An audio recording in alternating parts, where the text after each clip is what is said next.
Welcome back. You're watching Daybreak, and thank you for staying with us. The hashtag on X is Daybreak. The SMS code is 22422 at Citizen TV Kenya and at Ayub Abdikadir. We are now on health and lifestyle, and this morning I'm joined by Nyokabi Kinuthia on my far right. She is the founder, Tuwatunze Learning Center. Thanks for your time. Thank you. Good morning. Much appreciated. On my immediate left is Pauline Wamukowa. She's the director, Mali Therapy Center. And we are going to be talking about autism awareness. And ladies, this is a subject matter that many people have no understanding about and would want emphasis on, and they seek explanations about, therefore, the educative part of it. I first begin with you, Nyokabi, and this is the first question. In terms of the condition, how does one identify the question of autism, and what's the diagnosis? What would he or she look out for? Good morning. Thank you for having me. I think the first thing when you have a child is just trying to figure out what the milestones are. You know, there could be delayed milestones, there could be speech, maybe behavior issues. Sometimes you don't know, maybe that's your first child, so you wouldn't know. So maybe just asking your pediatrician to figure out, to say that maybe my child is having issues with maybe walking, maybe mobility and movement. When you start seeing delays or you compare your kid with other kids in the playground, ask your doctor, ask other people, ask other parents, because the earlier you identify the issues, the much better, the earlier you're able to start therapies. So, ask around, read about it, research. Yeah, and Pauline, what are the early signs? Because I'm sure this conversation will automatically dovetail into the aspects of then genetic counseling to some extent, the science behind it. But what are the early signs that anyone will look out for? Thank you so much for this opportunity. So for autism spectrum disorder, first we need to know that it is a neurological disorder. So I look at it as the brain being put in a pot, So if the brain is not trained, therefore it does not grow at the same pace as anyone else. So the first signs that you would look out for is social interaction. Social interaction, eye contact, tiptoeing, gut issues. You see the child has a weak gut, there's a lot of diarrhea, there's a lot of blockage, and so those are the first things. And it starts as early as 6 months, So when the child is breastfeeding, for the breastfeeding mothers, when the child is breastfeeding and the child is not able to look at you, so those are we need to understand the milestones that the children go through. If you decide to have a child, it's very important, and it starts with the mother because of that one-on-one connection. So it starts at that point of breastfeeding. There are children who are not able to suckle, so that means that the gums are not going to develop. So that suckling is very important. That eye contact is very important. That sitting at around 4 to 6 months is very important. That crawling is very important because it helps in the building of muscles. You see, it builds those muscles. So if your child is not able to crawl, that means that the motor ability. You see some people have very different handwritings. You see, and you say, me, I just have a poor handwriting and all that. No, but it's a muscular issue. So that is where occupational therapy comes in.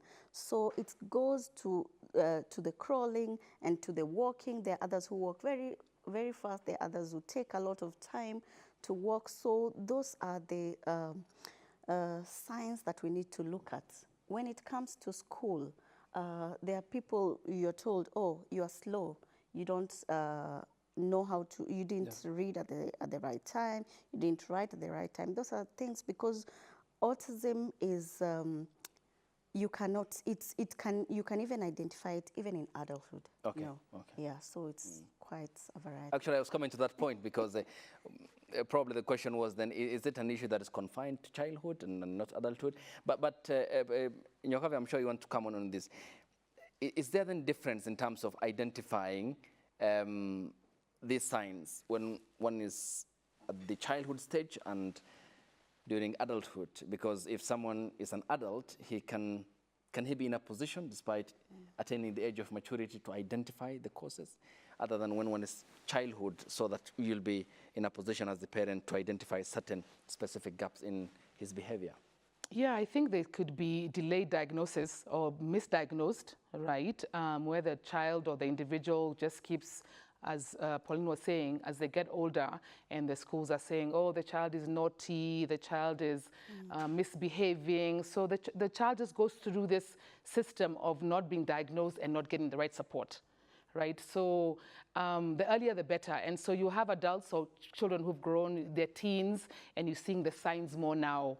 And then maybe they start going to doctors and saying, well, they're on the spectrum. So it's very difficult to be able to now start therapies, as we were talking before, even with Pauline, before we got in here, that the older the child is, the harder for us to start the intervention, because now the brain has grown, the behaviors have stuck, there's been no intervention.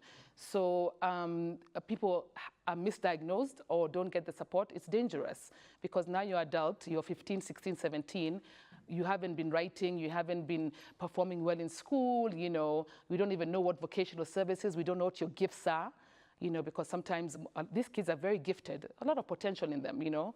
And so it's important to identify the child. Maybe the child likes to sing. Maybe the child likes to, I don't know, play with blocks and can do carpentry. So they have so many skills they can do. If we don't identify in the beginning, they're just lost. And of course, when a child doesn't feel supported, what happens is the behaviors become worse, right? And so the emotions become worse.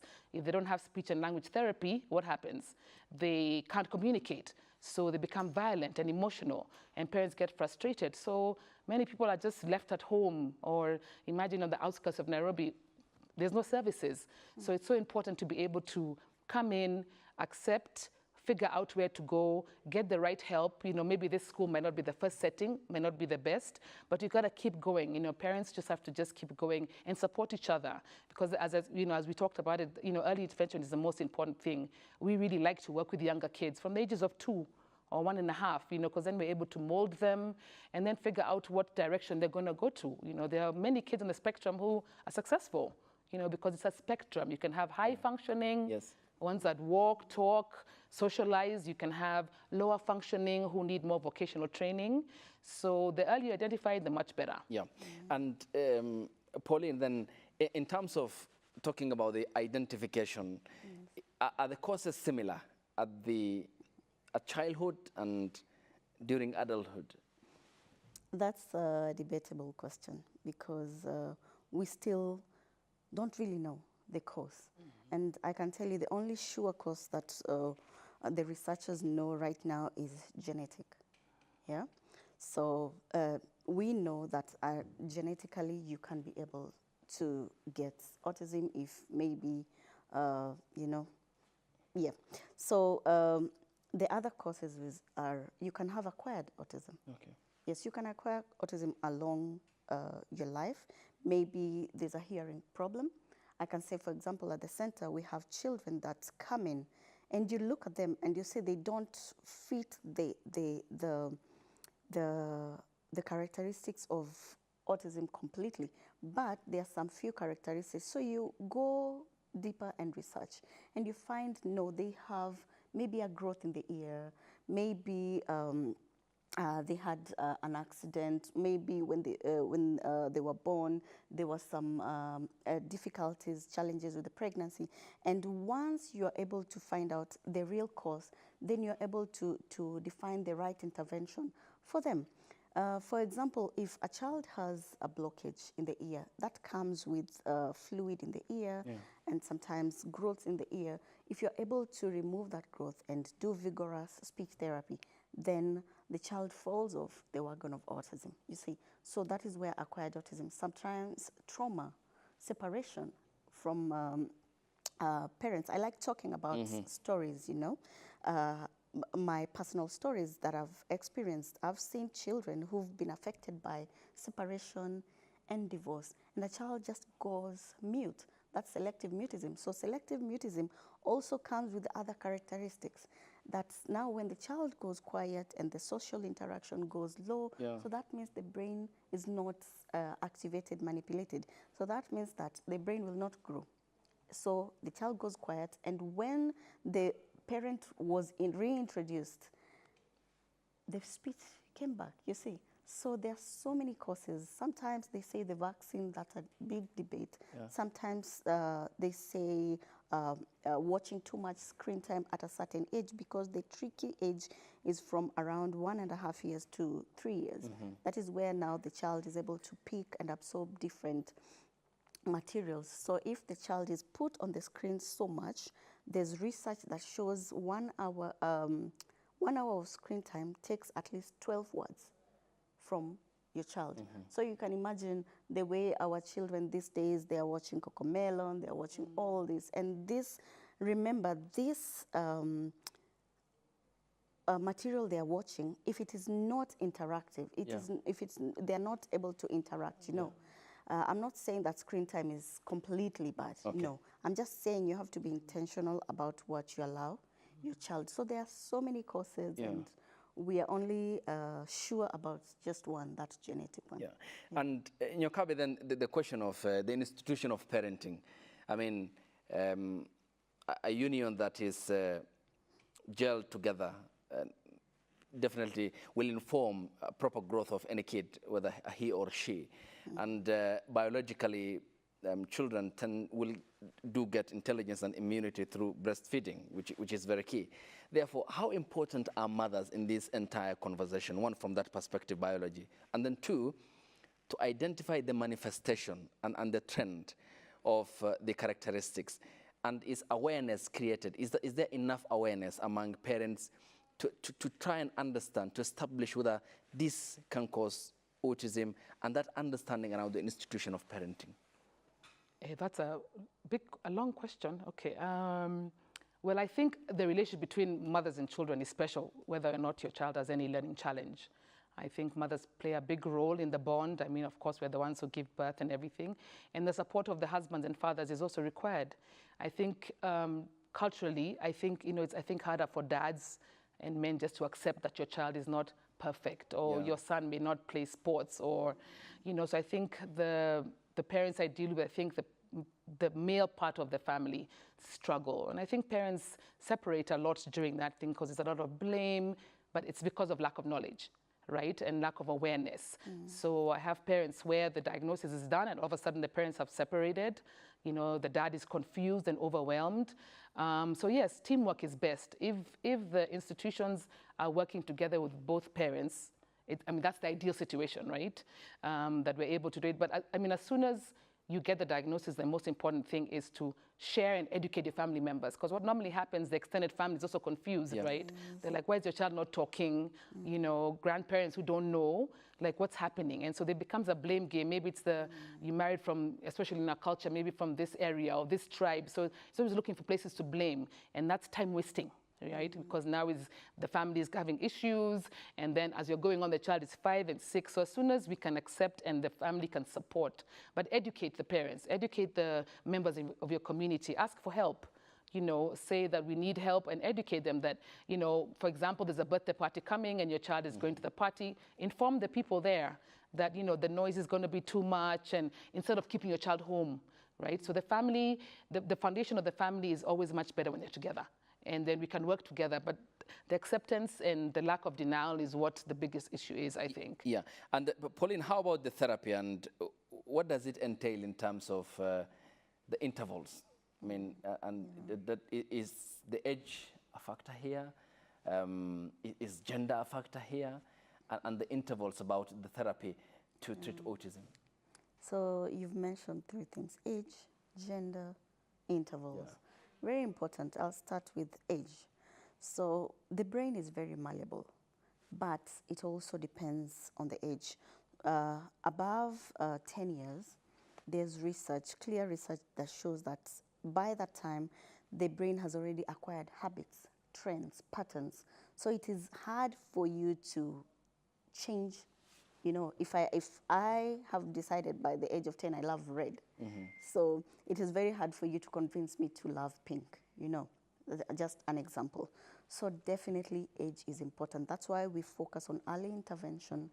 If you start early, then you are able to ensure that your child has acquired the basic activities of daily living, showering, toileting, feeding, dressing, writing. Those are basic life skills that people take so for granted, but they are very important. But when it comes to above 10 years, it becomes a challenge, you know. This is now like you're forcing me to acquire new habits, and it takes longer. So interventions are better when you start early. So when you talk about gender, I can tell you, like I said, I like talking about facts. Yes. We have 35 children at the center, and 4 are girls, 31 are boys. What does that say? So this is something that I would really love even the government to look at, because if we are not going to do something about our education system, making it inclusive, you know, putting it in the law and making it inclusive, that it is mandatory for these children to be accepted in the schools, can you imagine what will happen to our boys? Yeah. There's a big challenge because they are more, autism is more prevalent in boys.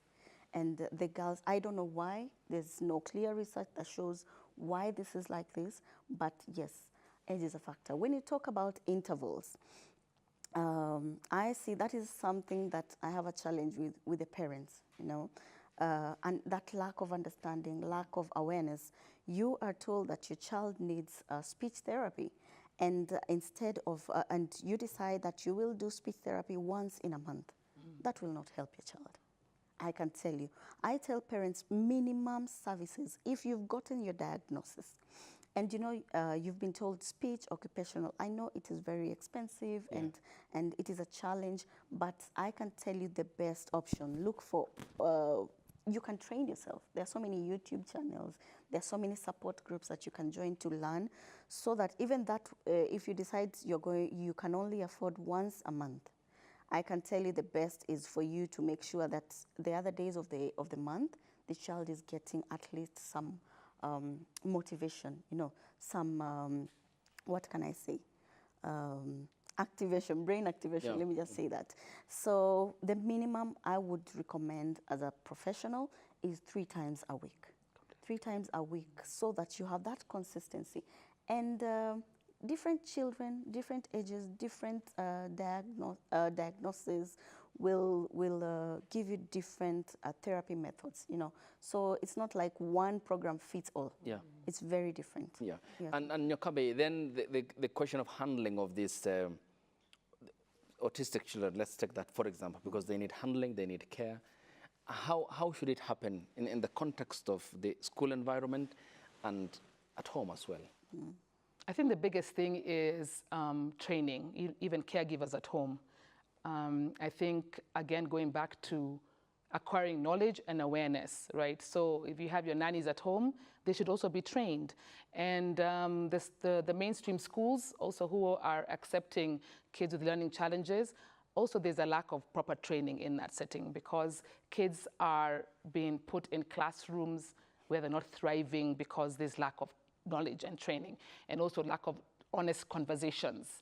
You know, that if you own the school and the kids are coming in, the school is responsible to explain that, you know, this program requires a child to write, or this program requires a child to take assessments. What if the child cannot take those assessments? What are we doing to accommodate these children? How can, as you're talking about the educational system, you know, take the kids knowing that, okay, you can't take this exam, but maybe you can type it. Maybe we can reread. How do we accommodate it? Because everyone has a different learning styles.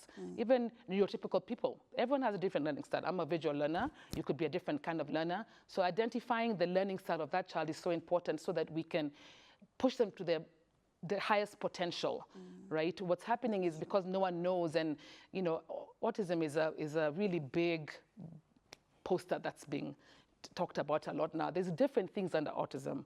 You know, not every disability is autistic. Yeah. You know, there could be dyslexia, there could be Asperger's, there's so many kind of things. So getting the proper diagnosis is where you start from. And then talking about it, accepting it. Yes, I know there's pain, there's grief, there's shame, there's stigma. There's all that stuff happening at the same time, but be sure not to stay in the grief, because you've got to go to action mode.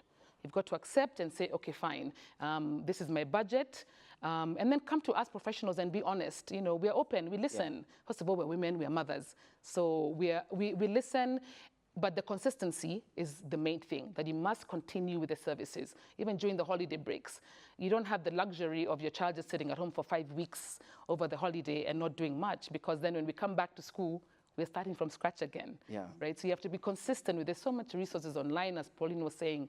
There's YouTube, there's things, we send videos at our center, we give you things to go work on. So you have to continue, because we're not miracle workers, you know. You can't come to us and also ask us to fix all the problems. Yeah, we have to work together. Us, the professionals, the school systems also, we can train the teachers, we can talk about it because we know what we're talking about. If we work together as a team, you know, everyone involved, it's more successful. But definitely it's the knowledge and awareness. Yeah, I mean, we're having this conversation against the backdrop of what appears to be a problem that is now becoming a common denominator among families and setups across the country and around the world. But for the persons who have no accessibility to digital gadgets, as you have mentioned, who are not in a position to teach themselves from YouTube, for example, who cannot speak English or Swahili, who are in far-flung counties, for example, very distant from Nairobi. I mean, how can such people be reached, and do they even understand what this is? That's a tough challenge, because, you know, we get calls from everywhere. I'm sure you do too, from all over, Turkana. I mean, they call, and I spend a lot of time on the phone just trying to figure out how to reach out. And the hardest thing, I think, also when you're out in those far lands, is the stigma and the shame. And that's why a lot of kids are hid at home, you know, and they don't come out. And maybe the child just needed a whole year of intervention, and then the child is back on track. So I think if the government did more outreach programs, you know, and actually put people in there and insisted that these kids must go to school. There's laws, right? And how do you protect them when they're in school? If they're nonverbal, what are you offering? Are you doing sign language? What other visual tools are you using? So it's up to the, you know, we are little people in the whole, we're trying, but there's people bigger than us, you know, who make decisions. Comes to the question of policy now. Exactly. You know, so the policies were there and say, even if you're in, I don't know, far, the farthest place, I don't know where, and your child must go to school, or you must get the therapies, and the government is able to support those things, it would work better. But if we don't talk about it and we think that problem is going to go away, it's not going away. And what's happening is that the kids are losing the services, and the parents are ashamed to go and tell the school that the child can't walk or talk or is not potty trained at 10. So what does the mother do? Or if the father leaves the home, the mother just holds on to the child, right? And so the child is left there inside, and the other siblings are going to school. And what does that individual feel? They feel not loved, they feel insecure. And that's where now the issues come out, because now you're 17, 18, you're strong, there's a lot of violence, right? Because no one loves me. Everyone needs love. And we love these children. I don't see the disability. I see the child as a holistic child. There's nothing to fix because they're not broken, right? So if we look at them as broken, then they're going to feel broken. If you tell a kid you're broken, you can't hear, you can't this, what are you going to do? You're going to feel like that. You're going to accept that label, right? So the policy people are the ones who can open these doors. The ball is in their court now. Exactly, the ball is in their court. Because we're little fish. We're here trying to make little difference, but they're the ones in charge can say, we must have services in all the areas. All kids must go to school. Services must be provided. We must train our teachers, because the teachers are overwhelmed. Also, they don't know ADD, they don't know all these new terms coming up. And so what do they do when the child is behaving? They're naughty. You know, they can't, and they ignore the child because they've got 20 other kids in the classroom. All right. Pauline, coming to you then. I mean, we live in a society that is deep in terms of its cultural beliefs, and more than 40 of the communities that make up our ethnic demography often have their own set of cultural beliefs, traditions, and norms. And in many of these setups, some cultures tend to support cases of close relatives who marry each other. Legally, there's no problem with that. And in terms of the culture, there's an acceptance. But from the genetic perspective, how is this a contributory factor, especially when close cousins marry each other? I don't want to mention names. That's, you're putting me in a, and it is not good. What I can say is definitely, if you can imagine, if there's the autism gene in that family and two cousins marry each other. So what happens? You might find 2 or 3 children. You give birth to 2 or 3 children, and all of them are on the spectrum. So I do not think, I don't want to really go deep into that, but I would say it is not good, definitely. And also, there's a lot of stigma. I'll just want to maybe comment on the question you asked, Nyokabi. There's a lot of stigma in the rural areas when it comes to anything, any child with disability, mental disorder, be it autism, Down syndrome, dyslexia, you know. There's a lot of stigma back home. So I'm glad that the National Council of Persons with Disabilities with the government, they're able to launch in January, end of January, they're able to launch the monograph report. So for the first time, the government is supporting us. And we can see they have partnered with a number of organizations that know what is going on in the grassroots. Because I can tell you, even in those marginalized areas, there are small organizations that are trying to do something.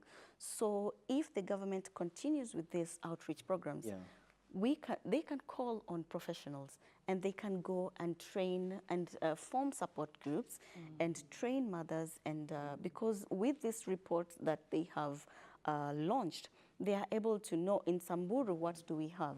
In Garissa, what do we have? In Mandera, what do we have? In Kisumu, what do we have? And we have these small organizations that are on the ground that are already doing something. So for me, that would be a start, you know? Help with more awareness and with early interventions when the parents are able to see that, oh, okay, this is not a mental illness. My child is not mad. My child is not cursed. My child is not uchawi, you know.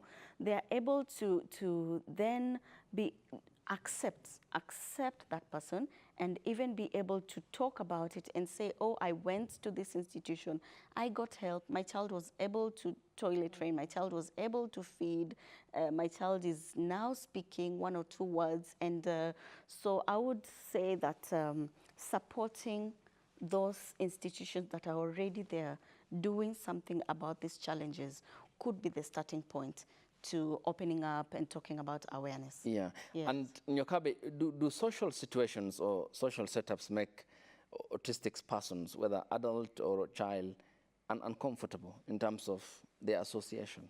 Yes. I mean, they have a lot of sensory challenges, you know, loud noises. They're not able to interact. Sometimes, you know, they do alone play. They have situations where maybe like in church or weddings, you know, there's so many things going on. So even churches have to be aware of that, you know, if you're having a Sunday school, you know, maybe create a quieter room for these children. But first it begins, as we're always saying, going back to the home. You accepting your child as an issue, so you come into your church or the family gathering and saying that my child has this disability. So unless we can make these changes, you know, because they're affected, you know, you find them covering their ears because of the loudness, you find lighting, so many things are happening at the same time. And also routine, you know, because they thrive from routine. So maybe that day you've decided and you haven't informed your child, you know, just because your child doesn't have expressive language, tell them as you're going somewhere, show them pictures. You know, like today we're going to go to the grocery store, tomorrow we're going to talk to them where we're going. I always tell my parents, tell them you're going somewhere. Don't just put them in the car and drive to Mombasa. The child had no clue you were going anywhere. So imagine being cooped up in a car for 7 hours. Maybe they thought they were just going to the grocery store. So talk to the child, show pictures, you know, show we're going here. They're looking, they're understanding. I think the myth that the fact that the person is mute or silent is that they're listening. Even if they're deaf, they're visually seeing. You know, there's ways to communicate to them. So the more you talk to the child about what's going to happen, or a change of school, or a change of nanny, then they're able to understand, you know, changing things, thinking that, oh, that child is not talking, or the child's capability of understanding is not. No, they're sensitive, they hear us, they love, you know, touching is an issue, but once they trust you, they can trust, but communicate with that child. Always don't assume they're not feeling it. They feel it, they feel the negativeness, they feel the separation, they're sensitive, just like we all are. You know, we all want to be included, everybody, even adults. right? If you go to your office and no one's talking to you and you're in a cubicle the whole day, it's depressing. You want to make friends and connections. You want to have play dates.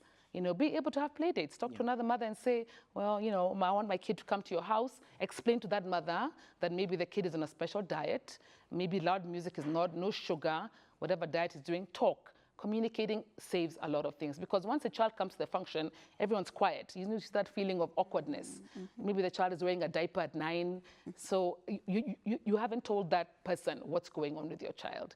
So talking about it helps kill the myths, the stigma, the negativity, and the child just wants to play, and maybe at that particular point, he's going to be or she at the corner playing alone. It's okay. You know, they'll slowly, we teach them how to come together and play in groups.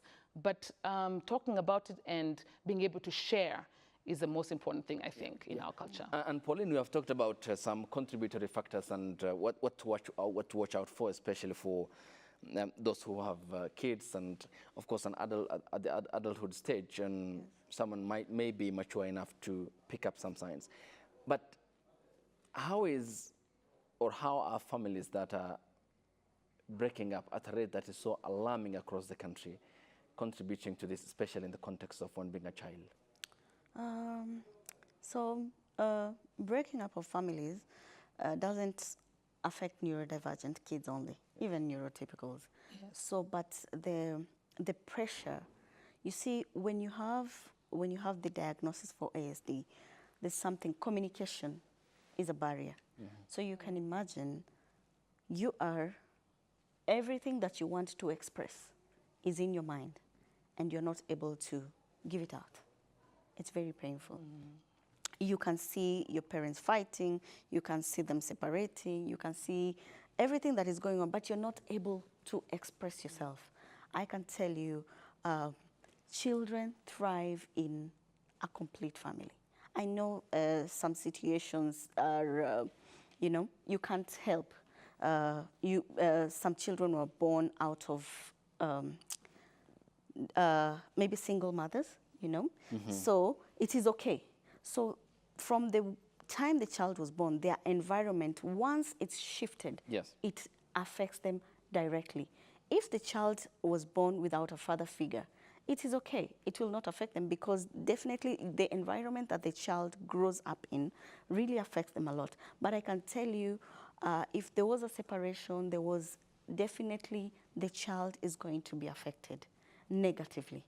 And we see that, and we talk to parents, we ask them, is there a way that you can find a middle ground when it comes to this child? Because as much as we are doing interventions here and there, we are looking at the interests of the child mainly, and we are looking at how to help them. So the families that have accepted to come together, you can see the child thriving. But the ones that don't, you can see the challenge that is definitely there. So definitely the communities, we're supposed to be, you know, the family unit is very important for any child to thrive, for any child's growth. But if it is not possible to maintain that unit, I would just advise, let us see how to find a middle ground.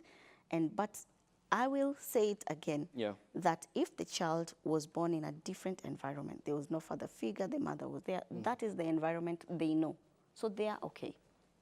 So unless now they're exposed to a different environment, and then the mind starts craving for that extra, you know, because the mind will only be exposed to what it is shown. All right. And Nyokabi, the question of now, we talked about stigma and the need for a departure, and you demystified the stigma around autism. But what about situations where parents of autistic children, they themselves doubt the capability of what this kid can achieve in the event he overcomes that? We were talking earlier before we got in here with Pauline, and was saying sometimes, unfortunately, the parents or the adults can actually be the people who are hindering progress, you know, because they come to us with sometimes unrealistic expectations because of denial. And, you know, if you're in denial of the situation, then you're going to end up going to this institution, and changing the child's environment all the time because you're not accepting it. So that stigma is what's holding back the parents from accepting and getting the proper services. Because after a year with me or with Pauline, we're talking about it outside, they want change. They want to see this huge magical change. And sometimes it doesn't happen. Yeah. Or comparing your kid with A and B, how come the kid is talking, this kid is not talking, you know, what are you doing wrong? I'm like, that's why it's a spectrum, right? That's why there's a huge range of capabilities. Some kids will talk, some kids may not talk. So we are the professionals who say, well, based on our assessment, this is the journey and the steps we want to take. It's very important to have an honest conversation. And it's difficult because parents are exhausted. They're paying a lot. You know, for example, if you're going to a mainstream school, you're asked to bring a shadow teacher, then you have therapies, then you have fees, then you have all that stuff. So it's a lot of money. And maybe so it's expensive to educate an autistic child. Completely, especially in our culture where the policy people are not making those adjustments. If they could, there's ways or systems that can be set up to help these services to be cheaper. But it's a lot of work. So as professionals, we also have to, you know, it's also a business, you know, as much as we love the kids. And it's very expensive. It is a very expensive thing to take about, to have any child with learning disabilities, because traditionally, we're used to a traditional school system where the kid goes to school, they study, they pass, they go to college. That's the idea, right? That's how we're brought up. You know, passing is a big thing, study, pass. So if you're not passing and you're not being able to study, what happens? You're lost in the system.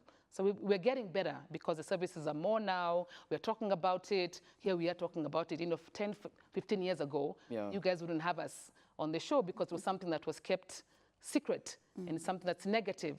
But now parents are coming out. There's a lot of parents who are supporting each other. And so once we can break the stigma, once we can offer solutions and find cheaper ways to help them, I think we'll be more successful. Yeah. And Pauline, do we have statistics and data bank where we can say this is the exact number of autistic children across the country, or autism generally? Or is it an issue that you are dealing with by case scenario, where you can talk about your experiences and how you have handled that, and instead of depending on, for example, say, the availability of data in order to now tailor-make solutions to this problem, and then the policymakers can be in a very easy position to even choreograph law and policies to that effect?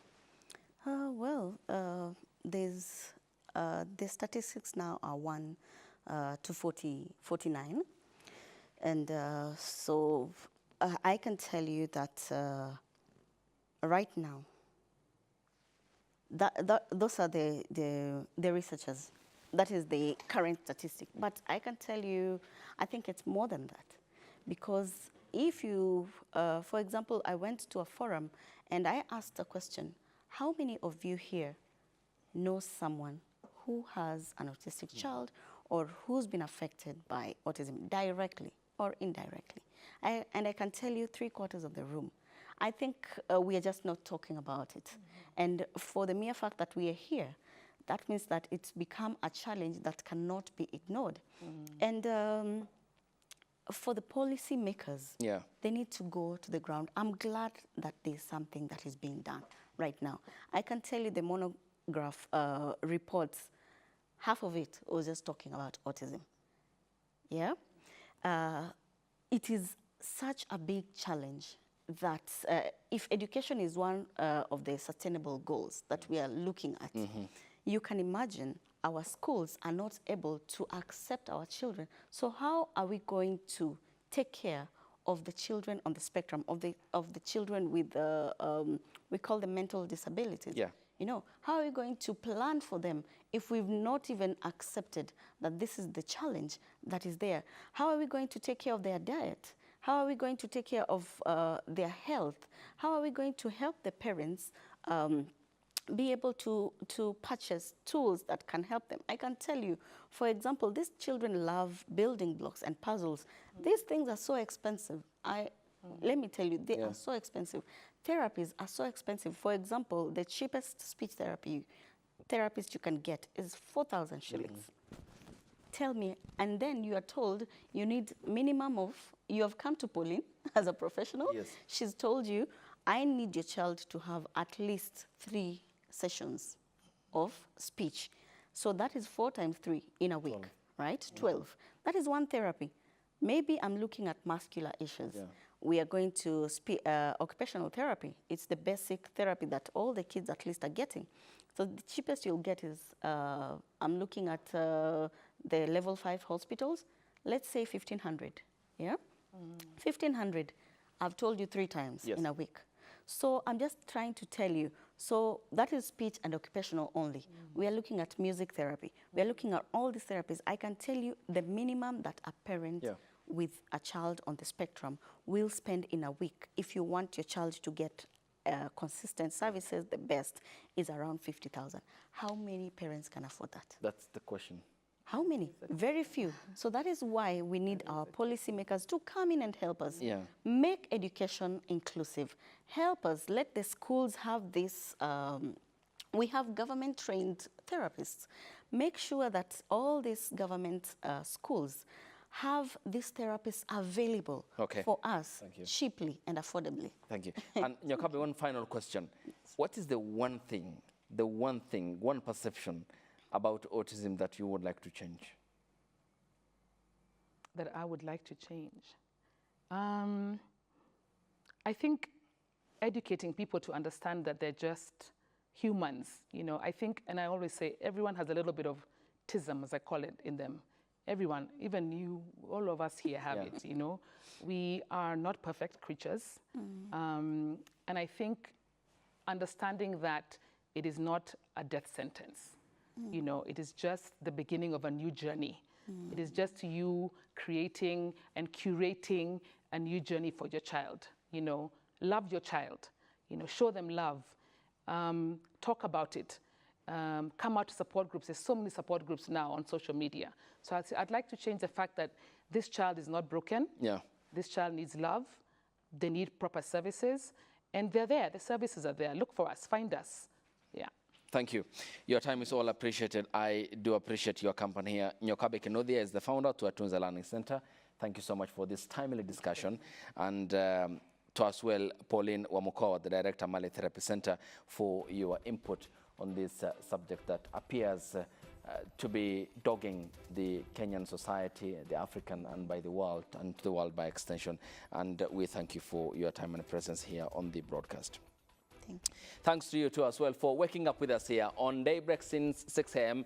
and keeping your contributions coming on X. The hashtag has been Daybreak. The SMS code is 22422 at Citizen TV Kenya and at IU Abdikadir.